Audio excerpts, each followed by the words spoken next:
seperti biasanya pada sore hari kita akan mulai emiten-emiten ya dari Bursa Efek Indonesia. Tapi sebelum ke emitennya, teman-teman udah tahu bahwa sekarang Indonesia punya bullion bank ya, yang dimana ini diciptakan dan menjadi babak baru pengelolaan emas nasional di era pemerintahan Prabowo Subianto.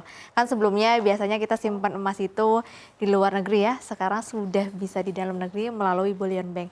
Karena selama bertahun-tahun Indonesia itu memang menjadi salah satu produsen emas terbesar, cuman sayangnya belum punya lembaga keuangan khusus gitu ya untuk mengelola emas yang dimana sebagai instrumen keuangan strategis yang secara terintegrasi. Nah, sebelum membahas secara sektoral, secara emitennya, mungkin teman-teman juga harus tahu nih, berapa besar sih kekayaan emas Indonesia jika dibandingkan dengan beberapa negara Asia lainnya. Yuk kita intip posisi Indonesia dalam peta kekayaan emas di dunia. Ya, di sini ada data US Geological Survey, Mineral Commodity ya, Summaries atau USGS. Yang dimana kalau kita lihat ini rilis pada Januari 2025 tahun lalu.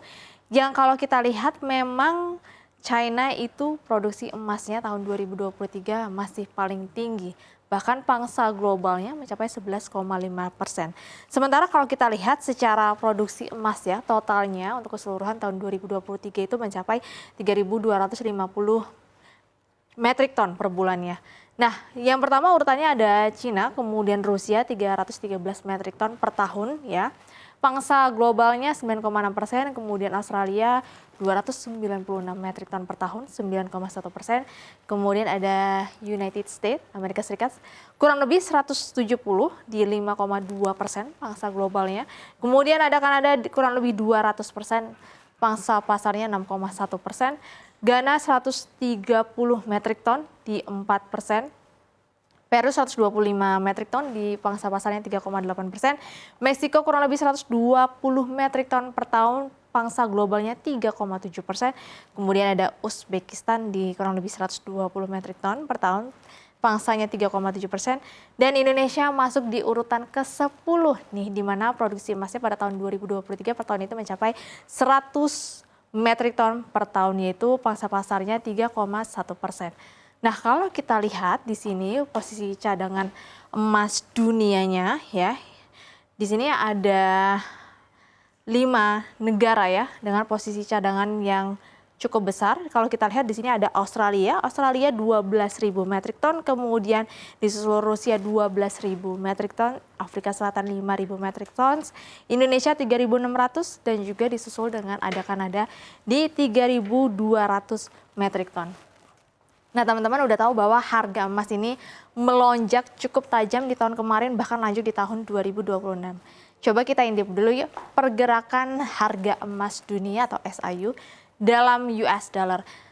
Kalau teman-teman lihat pada perdagangan tanggal 21 Januari atau hari ini, di mana harga emas sudah menyentuh level 4.800 US dollar per troy ounce, atau kalau dalam logam mulia antamnya itu sudah mendekati 2,8 juta per gramnya.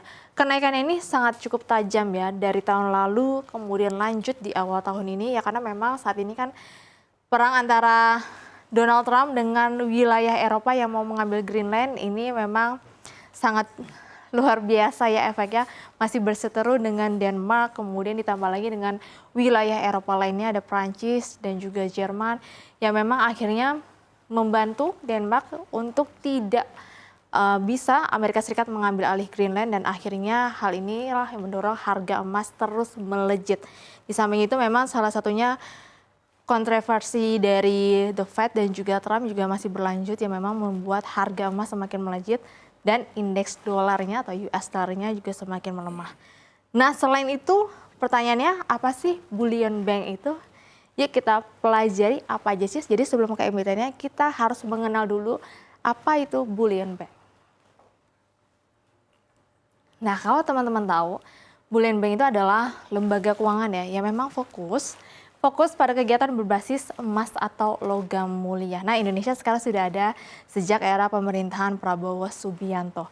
Nah, kalau kita lihat, jadi bullion bank itu nggak cuma jual beli emas fisik. Jadi kalau teman-teman tahu, itu sebagai tempat penyimpanan dan juga kustodian, kemudian pembiayaan berbasis emas, perdagangan emas, pengembangan produk investasi emas. Jadi emasnya ini diperlakukan sebagai aset keuangan yang dapat disimpan, diperdagangkan untuk mendukung aktivitas ekonomi. Nah, sejarahnya bullion bank di Indonesia memang belum panjang ya.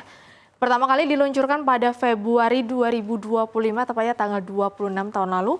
Kemudian diresmikan oleh Presiden Prabowo Subianto dengan landasan hukum POJK nomor 17 tahun 2024 tentang penyelenggaraan kegiatan usaha bullion.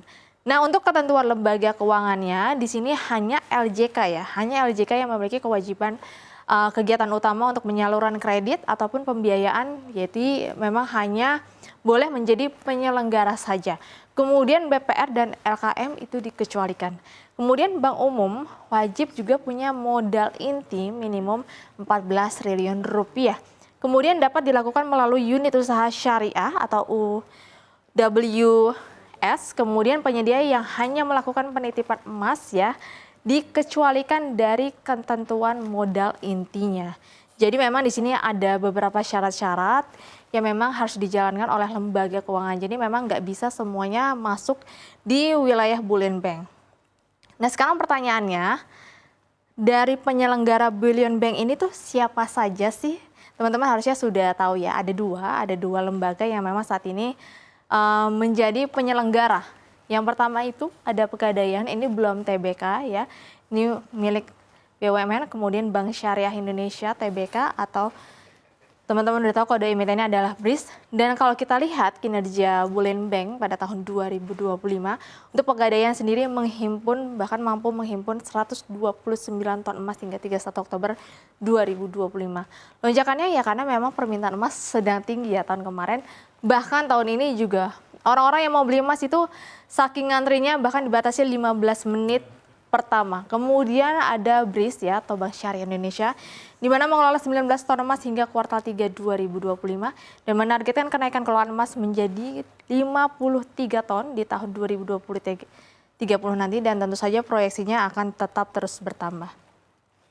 Nah, sekarang pertanyaannya, emiten mana aja nih yang bisa dapat berkah dari efek bullion bank yang sudah ada di tanah air? Nah, di sini ada beberapa ya, tapi ada 4 yang sudah listing dan 1 memang masih private.